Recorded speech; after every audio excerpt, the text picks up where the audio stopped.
자, 균형 있는 식사. 여러분들은 균형 있는 식사는 어떤 식사를 말하는 거라고 생각하세요? 아침, 점심, 저녁을 꼬박꼬박 챙겨 먹는 것? 아니면 매 끼니마다 밥과 국과 반찬을 여러 가지 먹는 것? 뭐 이런 것들도 균형 있는 식사라고 말할 수 있겠죠. 균형 있는 식사라고 하는 것은요, 여러분들 신체 리듬에 맞춰서 제때 잘 먹고 다양한 영양소들을 고르게 먹고 그리고 부족한 영양소가 없도록 골고루 먹는 것, 그리고 여러분들 몸에 필요한 만큼만 딱 적당하게 알맞게 먹는 것을 균형 있는 식사라고 말할 수 있습니다. 그래서 이제 여러분들이 식품으로 섭취한 영양소의 양이 이제 여러분들 몸에 필요한 영양소와 같아야 균형 있는 식사라고 말할 수가 있는데, 만약에 우리 몸에 필요한 영양소의 양보다 식품으로 섭취한 영양소의 양이 많게 되면 어떻게 될까요?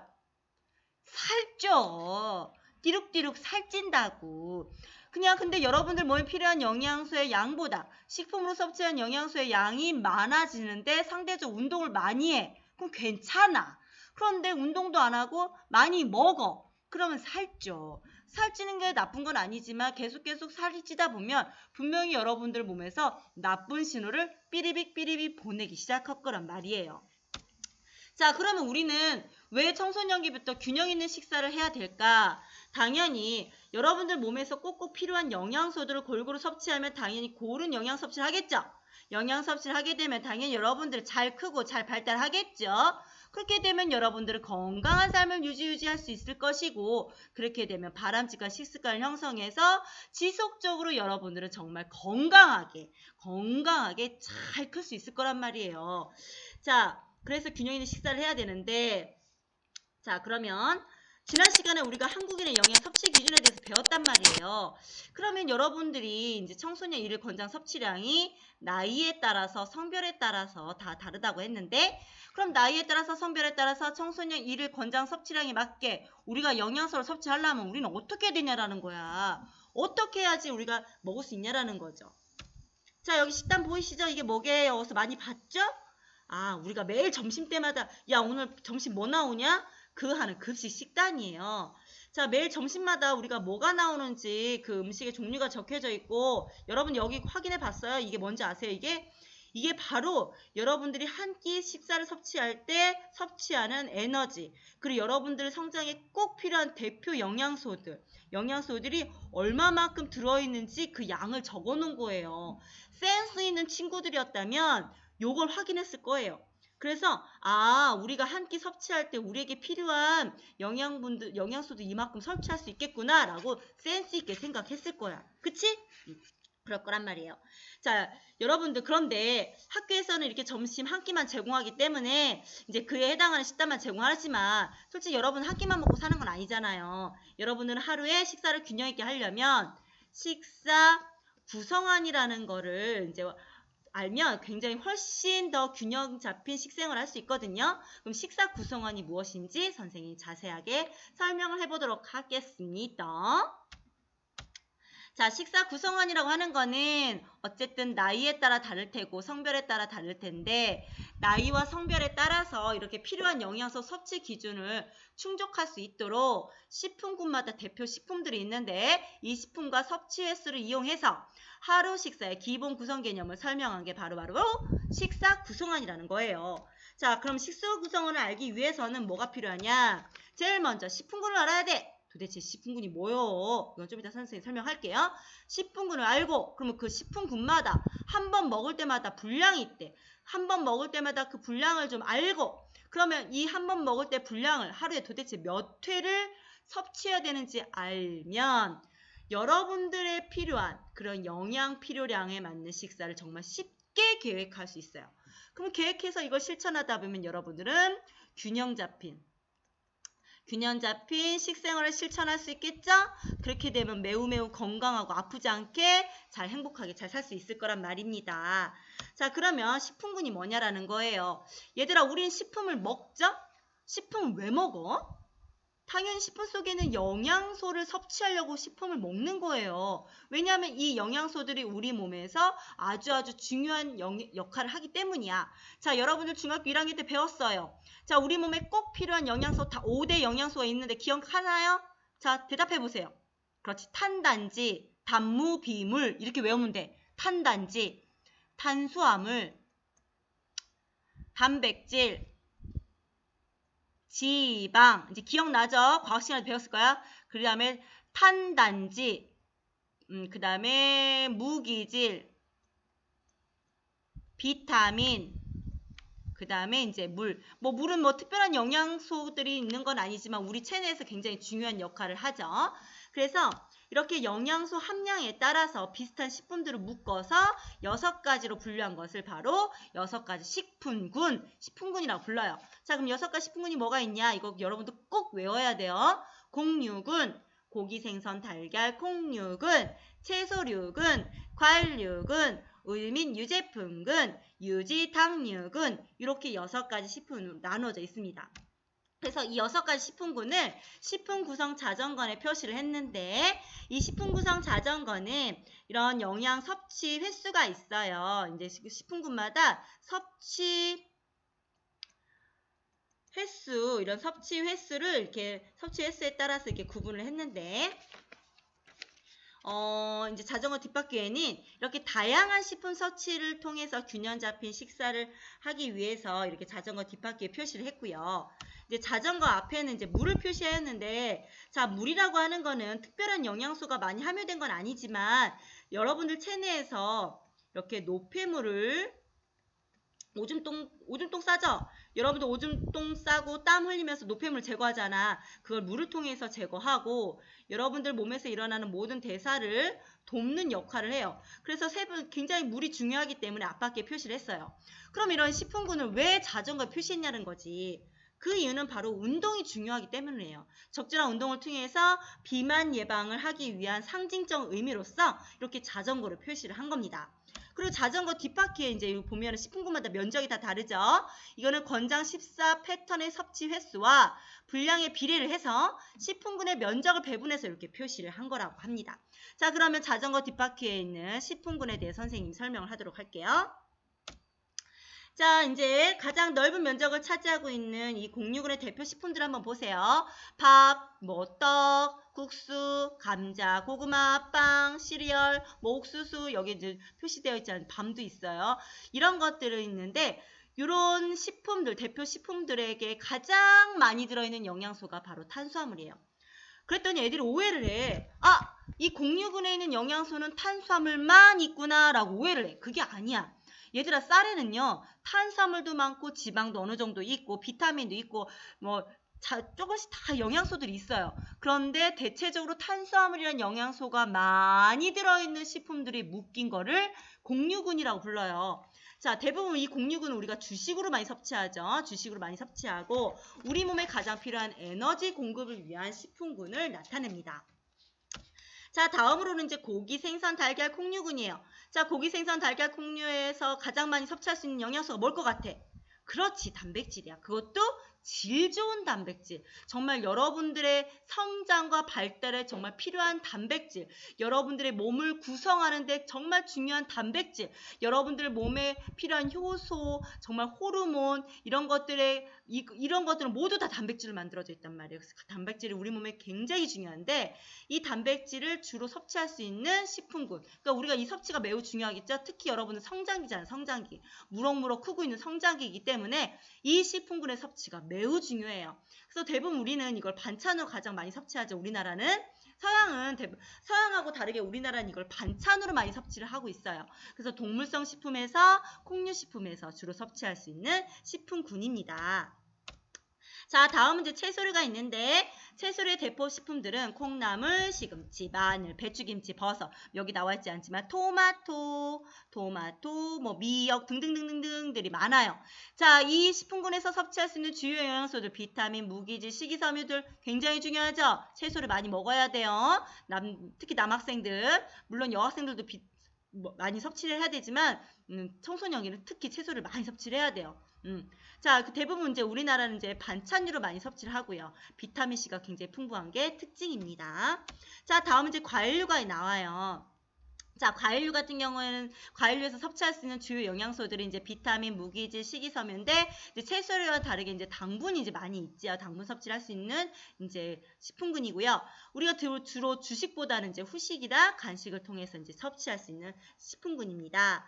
다음으로는 이제 우유 및 이제 유제품인데 이 식품군의 대표 식품들은 우유, 치즈, 요구르트, 요플레 등등이 있어요. 이 식품군에서 주로 섭취할 수 있는 영양소가 바로 칼슘이에요. 칼슘. 우와, 여러분들 성장기에 매우 중요하겠죠? 그치?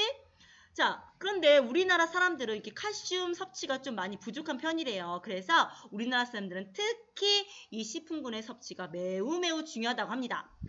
그런데 분명히 선생님이 식품군은 6가지라고 했는데 여기에는 5가지만 나와 있어요. 어떤 식품군이 빠졌을까요? 알아맞혀 보세요. 그렇죠. 유지당류예요.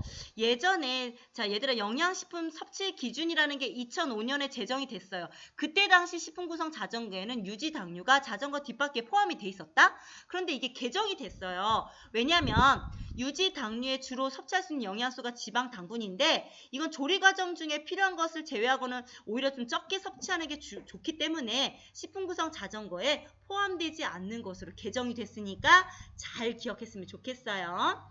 자, 다음은 1인 1회 분량과 식품군별 섭취 횟수에 대해서 한번 알아보도록 할게요. 자, 1인 1회 분량이라는 거는 우리나라 사람들이 각 식품군에 해당되는 그런 식품에 대해서 보통 한 번에 먹는 분량을 정해놓은 거고요. 식품군별 1일 권장 섭취 횟수라는 거는 나이별, 성별로 하루에 섭취해야 될 섭취 횟수를 정해놨어요. 그래서 이렇게 1인 1회 분량과 식품군별 1일 권장 섭취 횟수에 맞게 여러분들이 식사 구성원을 작성하잖아요. 그러면 나이에 따라 성별에 따라 하루 필요한 영양 권장 섭취량을 만족할 수 있어요. 그리고 균형 잡힌 식생활을 할 수가 있겠죠. 그래서 여러분들이 이 2가지를 반드시 잘 기억하고 있는 것이 좋고요.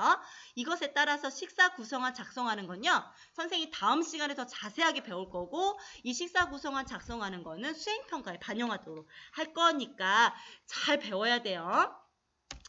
자, 1인 1회 분량과 식품군별 섭취수 한번 알아볼게요. 자, 여러분 나이에 속하는 게 여기이기 때문에 여러분 나이에 해당되는 것만 얘기를 할게요. 자, 우선은 공유군 같은 경우는 이제 밥, 예를 들면 이제 한 번 먹을 때마다 210g인데 이거는 약 밥 한 공기예요. 밥 한 공기인데 여러분들이 밥 한 공기를 섭취할 때 300kcal의 열량을 섭취할 수 있는 거죠. 그래서 이런 공유군을 종류별로 남자는 하루에 3.5회, 여자는 3회를 섭취해야 돼. 그럼 이걸 한 번에 3.5회를 먹느냐? 그건 아니야. 이거는 아침, 점심, 저녁, 간식 이렇게 나눠서 3.5회, 여자는 3회 이렇게 나눠서 먹어요. 대부분 공유는 우린 주식으로 먹잖아요. 주식으로 먹기 때문에 예를 들면 아침에 밥 한 공기, 점심에 국수 한 그릇, 뭐 저녁에는 난 저녁에 좀 소식하고 싶어요. 그러면 뭐 시리얼 한 60g, 간식으로는 뭐 감자 한 개 뭐 이렇게 먹으면 돼요. 자, 여기 별표 표시가 되어 있죠. 이 별표 표시는 뭐냐면 다른 식품 1회 분량의 3분의 1 에너지 함유하기 있기 때문에 이건 0.3회로 취급해요. 그럼 만약에 내가 식빵을 1회 먹고 싶어. 그럼 한 몇 그램 정도 먹으면 될까요? 뭐 식빵의 크기와 무게에 따라 다르겠지만 대략적으로 식빵 한 2쪽 반 아니면 식빵 3쪽 한 식빵이 한 100g 정도가 되면은 이건 1회 분량으로 치면 돼요. 그래서 뭐 보통 우리가 한 번에 식빵 뭐 3쪽 먹을 수도 있겠지만 간식으로는 한쪽에서 한쪽 반 정도 먹게 되잖아요. 그렇게 계산하면 됩니다. 아시겠죠? 자, 이제 고기, 생선, 달걀, 콩류 같은 경우는 우리가 대부분 이제 반찬류로 먹어요. 여러분도 알겠지만 우리가 반찬 한 가지만 먹는 게 아니라 반찬은 뭐 많게는 뭐 3-4가지씩 먹잖아요. 채소 반찬도 먹고 고기 반찬도 먹고. 그래서 뭐 예를 들면 육류 60g을 섭취했을 때는 100kcal의 열량을 이제 섭취할 수 있게 되는 거죠. 그 남자 같은 경우는 하루에 5.5회, 여자는 3.5회를 아침, 점심, 저녁 간식으로 나눠서 섭취를 하는 거예요. 그러니까 보통 이제 아침에 고기 반찬 2가지, 아니면 뭐 고기 반찬 하나, 아니면 뭐 두부 반찬 하나 이런 식으로 횟수를 나눠서 섭취를 하면 돼요. 그러니까 5.5회에다가 100kcal를 곱하면 약 대략 얼마가 나오겠어요? 한번 계산 좀 한번 해보세요. 선생님은 수학이 약해가지고 한 600g 정도,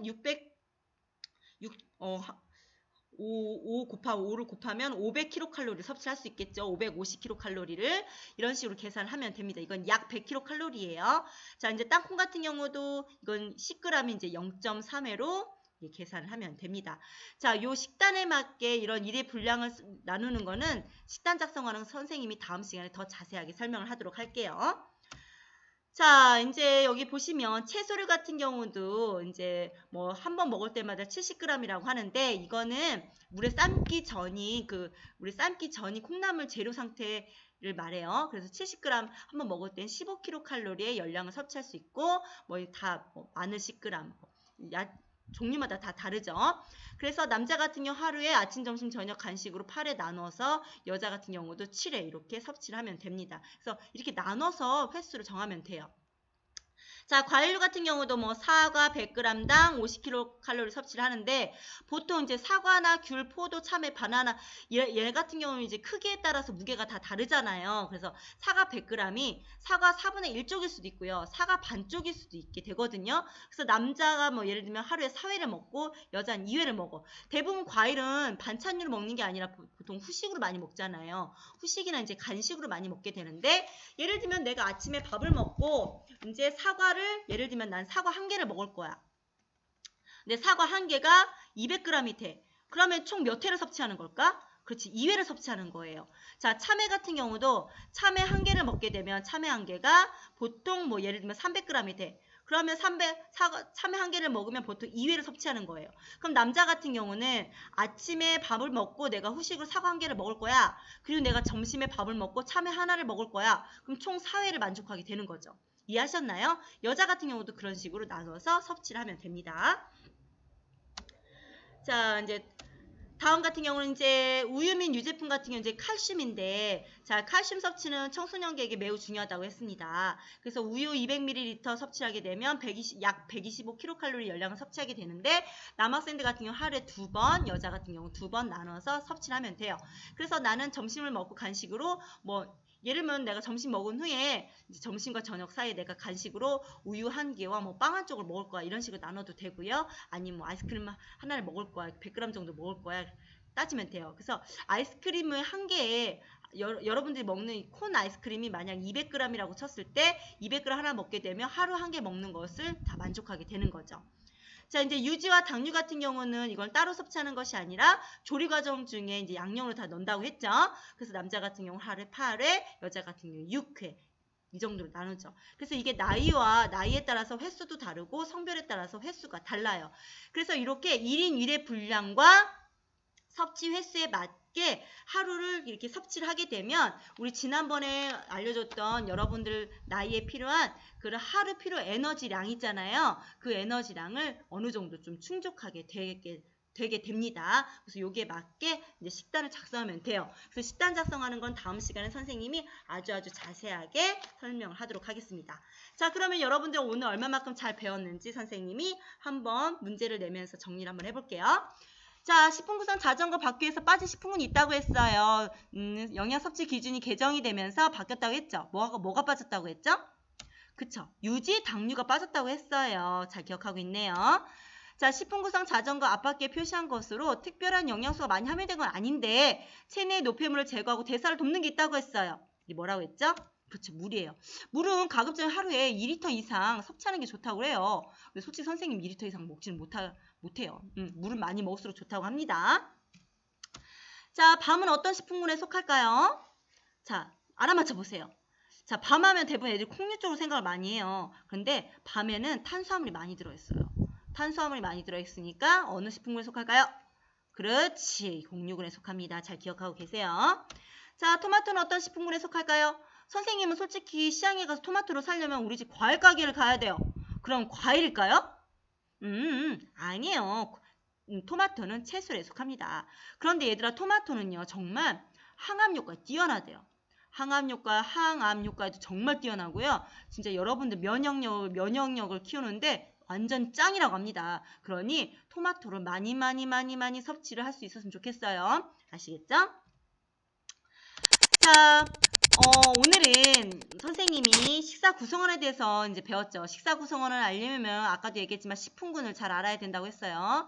식품군을 알아야 되고 1인 1회 분량이 어느 정도 알아야 되고 그 다음에 횟수를 알아야 된다고 했어요. 자, 그럼 이것을 이용해가지고 다음 시간에는 식단 작성하는 거에 대해서 배우도록 하겠습니다. 자, 오늘도 끝까지 잘 들은 친구들은 칭찬합니다. 모든 게 잘 이루어질 거야. 아브라카타브라 이루어져라. 얍! 다음 시간에 만나요. 안녕.